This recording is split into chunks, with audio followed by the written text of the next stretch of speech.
This is the AC arc welding machine from WIM. Basically, this welding machine is called the transformer welding machine. So this is the M over here.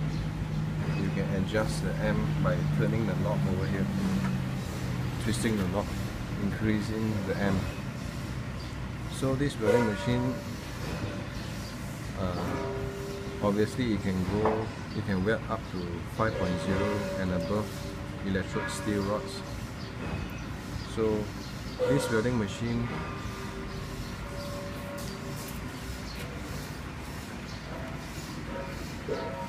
can do all sorts of works, from stainless steel, aluminium, mild steel to other special welding rods.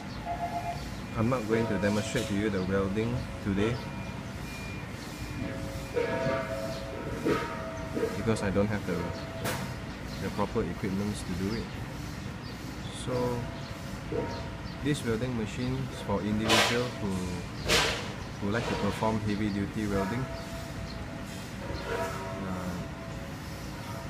So for those who are interested in a transformer welding machine, you can opt for the WIM AC 400M.